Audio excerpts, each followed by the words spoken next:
Good evening. Thank you for joining us on this most holy Good Friday. We appreciate you joining us in this space and time together as we do something different as a church.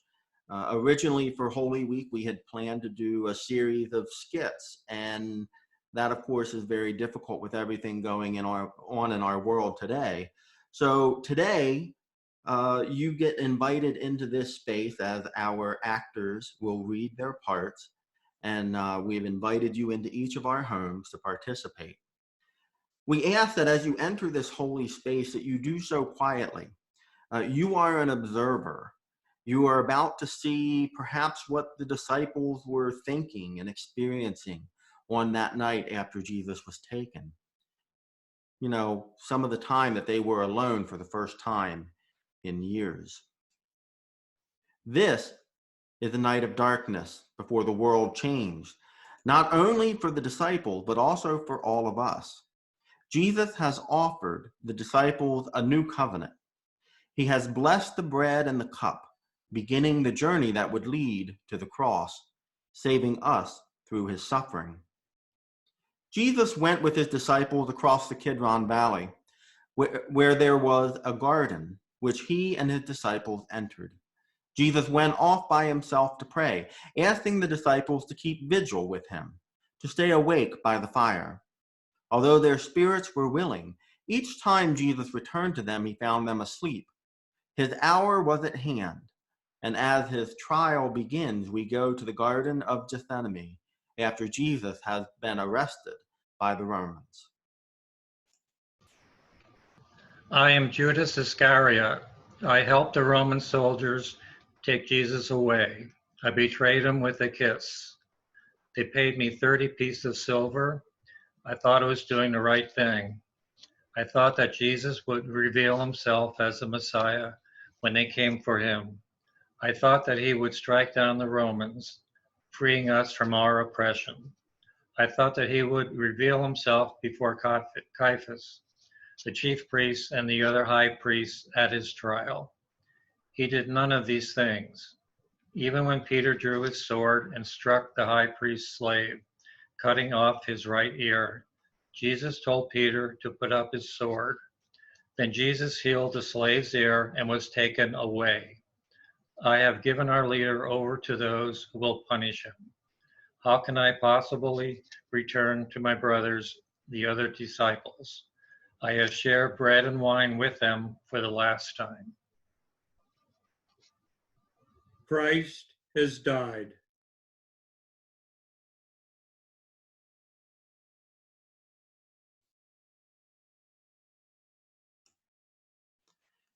Each of the disciples remembers a moment from Jesus' ministry, remembers the way he was changed by his words, his deeds. On this night, they too are left alone, and each of them wonders what will happen to him. What will happen next? I am John, son of Zebedee. On the things that he has taught us, the things that he heard, I remember Jesus calling people blessed. Blessed are the meek, he said. Blessed are the poor. Blessed are those who are mourned. I was blessed from the moment he called me to be with him. I never realized it. I was blessed as I saw him reach out to those who were hungry, those who were poor, those who were sick, and those who were oppressed. He came bringing words of hope and joy. So many who needed it. I saw how their lives were changed by his words, how they were transformed before my eyes. Now I am one who is poor. Now I am one who mourns. Now I am one who hungers. Now I need to hear his words just once more. Where do I go from here? Christ has died.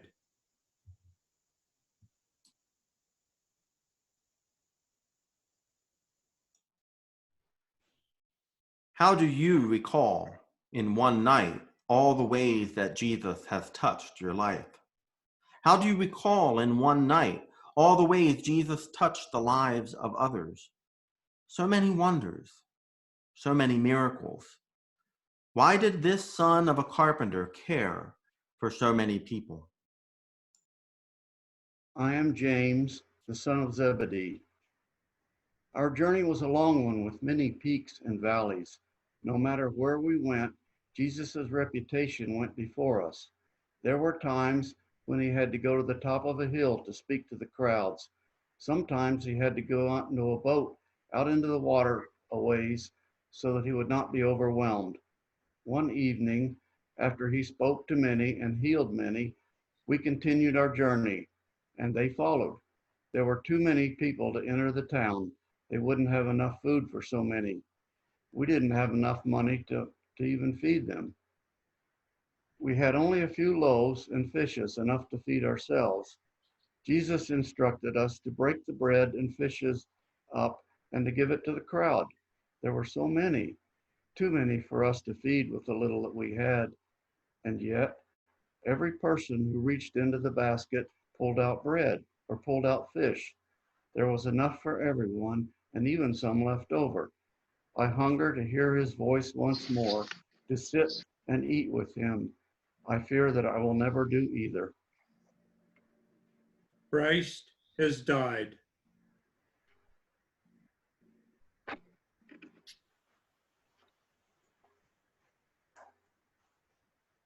As the night passes, each of the disciples is left alone with his thoughts for the first time since Jesus called each one by name. There is no joy on this night, only fear, regret, sorrow, and guilt. Although the disciples heard the words of Jesus, not until now did they begin to understand them. I am Andrew, the brother of Simon Peter. Our teacher, Jesus, met us so many people along the way. He went to places where the Gentiles live. I remember when he met the Syrophen's woman. She asked him to heal his daughter. At first he refused. She became angry. She challenged him, not for her sake, but for her daughter's behalf. She sought the one she knew who could heal her daughter. Her faith led her to him, and after her challenge, Jesus healed her daughter and sent the woman on her way. On our journey, we traveled to Samaria. Jesus sat down by the well, the one of the ancestors, Jacob. We saw him speak with a woman who had given him some water. She was so happy, we knew that Jesus had done something for her. He spoke to these women as if they were part of his community. Who will embrace his family now? Will he ever return to us? Christ has died.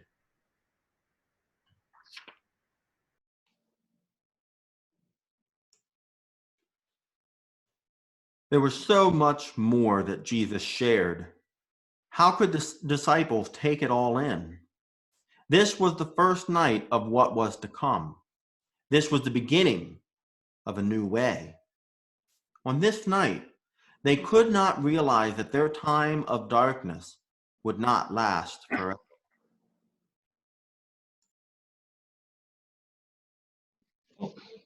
I am Thaddeus. The stories Jesus told us where they could have come from, if not God. They were so full of wisdom, so full of lessons for us, echoing the lessons given to Moses and spoken by the prophets Jeremiah and Isaiah. They were about the things we had forgotten, the things we stopped hearing from our priests. The time to change our ways has come. We heard how God seeks to bring our lost ones home, like sheep, coins, or a wayward child to welcome us with open arms. We learned how we need only to have a little faith, like a mustard seed, and the Lord will help it grow. We learned that goodness is in all people, even if they say Samaritan.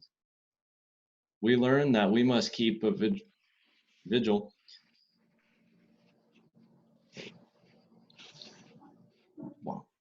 waiting for God's return. But on the night I forgot the message of these stories. When they came to arrest Jesus, I did not stand with him, and now I am lost. Who will come and find me? Christ has died.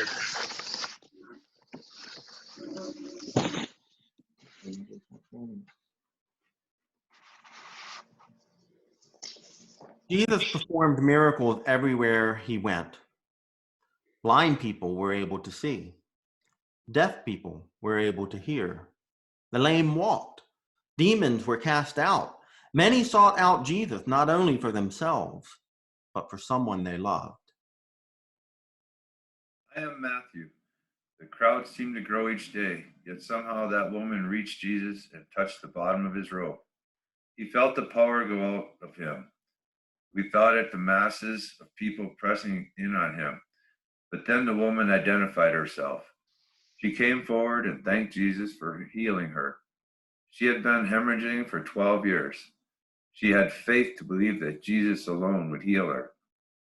And though there were too many people separating her from him, she somehow was able to touch the hem of his robe and become completely healed. Even a Roman guard, a centurion, saw Jesus. The centurion spoke of Jesus' authority and recognized his power. He came and asked Jesus to heal his slave. Jesus spoke with him and healed him right then and there. His healing power touched so many. Some we knew by name, others who were complete strangers. I wish I had his healing touch now, for I am sick in my heart. Christ has died.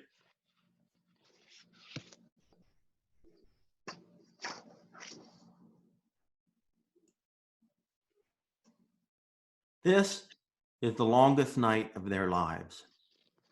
The disciples have scattered like leaves on the wind. It is not known where they have gone. They fear for their lives. They do not want to be arrested. They do not want to testify before the Sanhedrin. They do not want to be brought before Pilate. They do not want to be with Jesus now. Those who witnessed his greatest miracles are unable to witness for him at his trial. I am Thomas. Word came to us that Lazarus, the brother of Martha and Mary, was ill. Although we learned that the Jews had sought to stone him and that he should not return, just then he decided to go anyway. And so we went with them, fearing for our lives and not knowing what punishment might lie ahead for us. We arrived too late.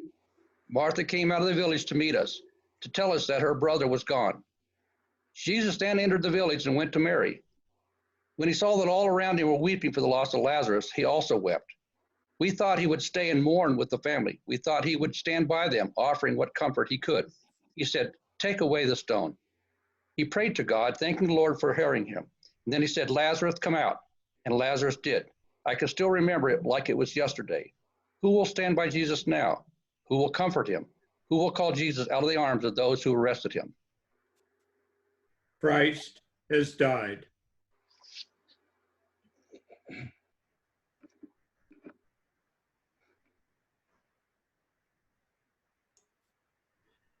Jesus taught wherever he went. Time and time again, he returned to the temple, the center of his faith. It had become a place of iniquity. It was becoming a barrier to the repentance of the Israelites. It needed to be cleansed as the people needed to be cleansed. I am Philip. Day after day, we would listen to him in the temple, and we weren't the only ones there. He recalled the words of the prophets. He brought the law back to life, awakening the law that was in our hearts. He shared with us the words of God and the will of God. He talked of so many things. He brought the stories of our ancestors back to us. He brought the meaning of our covenantal relationship with God back to us. Some called him a great teacher. Others called him a prophet, like the prophets of old. He cleansed the temple of the money changers and all those who bought and sold there. He also cleansed our hearts, helping us to remember the Lord's covenant with Abraham, Moses, our deliverer, our greatest king David, the builder of the first temple. He made the temple a dwelling place for the Lord. Where can we go now? For without Jesus, how can we return to the temple? Christ has died.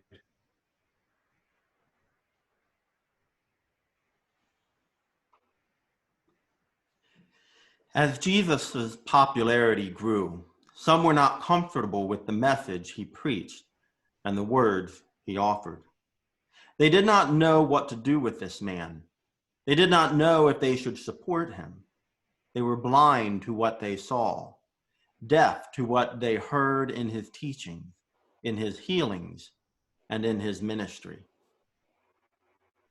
I am Bartholomew, also called Nathaniel. Wherever we went, the chief priests and the scribes were there, some questioning Jesus about the things he said. Some questioned about things, the people he healed. Some questioned him about doing work on the Sabbath. Some questioned him about the authority by which he said the things he said and did the things he did. There were always questions. They seemed to be at every turn. I don't know why. Some watched him. Others watched those of us who followed him. Still others watched the people who came from everywhere, wanting to hear him, wanting to see him, wanting to be healed by him. A few counselors, like Joseph of Arimathea, spoke with him with an equal, respecting his wisdom, and called him Rabbi. What questions are you asking him now? What answers do you expect to hear? What answers will he offer them? Why didn't I go to face the Pharisees and the Sadducees? What answer would I have given? Christ has died.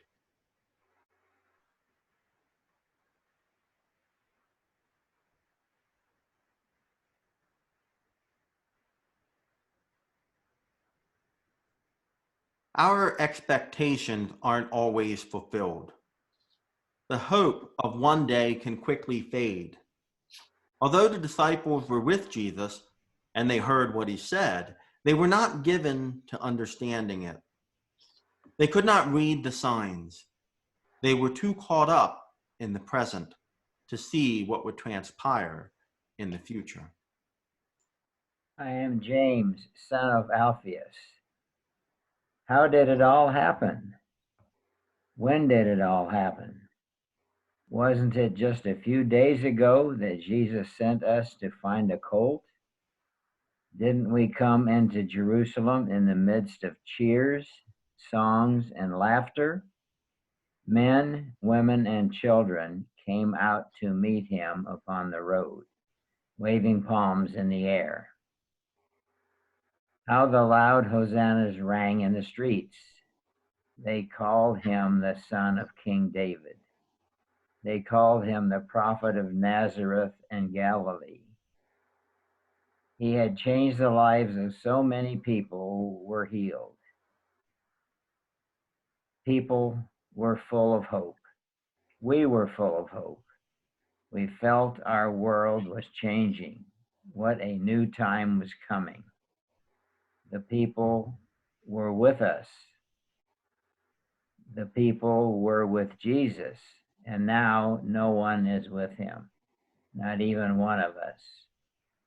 We have fled from his side, leaving him alone in his hour of need. What should I do? Where can I go? Christ has died.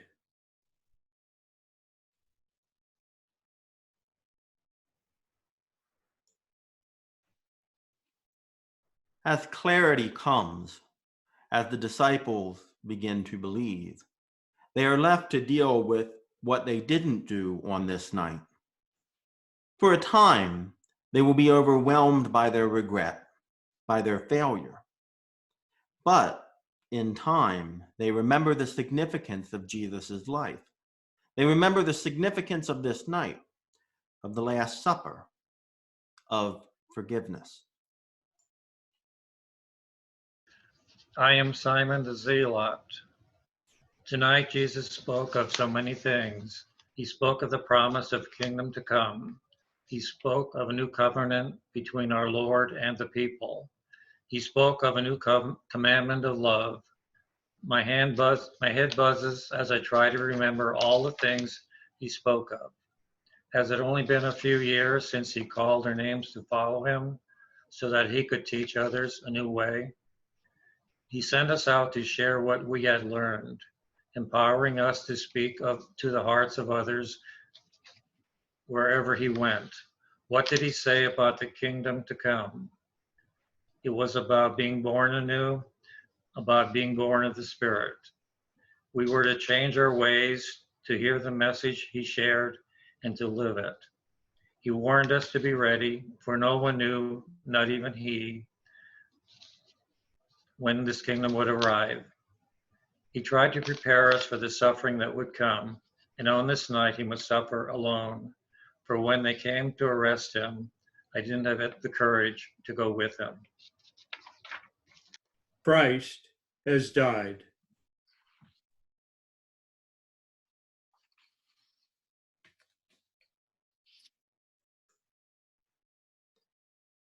It is dawn. All the disciples have scattered. They fear that they too will be arrested. They are sorrowful, for Jesus has been taken away. Is it possible that he will be taken before the Romans? Is it possible that he will be crucified? The disciples begin to be in their own valley of despair. They do not know what will happen to them. They have forgotten the words given to them in Jesus' teachings, in his preaching. They have forgotten the miracles he has performed. They have forgotten the love he shared. On this night, they have lost themselves, although they have broken bread and drunk from the cup. I am Peter. Jesus called me the rock because when he asked me, "Who do you say that I am?" I answered, "You are the Messiah." Last night at dinner, after he washed our feet, when he said that one of us would betray him, I swore that I could not do any such thing. I did, in fact, deny that I knew him. Not once, not twice, but 3 times. As he said, 3 times before the cock crowed, I am no rock. In my fear, I have denied the one I have given up everything to follow. In my ignorance, I have lost all he sought to teach us these past 3 years. I do not know where to go from here. I do not know what will happen. I have failed him. I have failed the other disciples. Oh, if I could only break bread and drink from the cup with him one more time. But wait, maybe I can, for he said that each time we do it, we should do it in remembrance of him. And so I shall. And every time I do it, I will remember this night. I will remember what we have shared. Christ has died.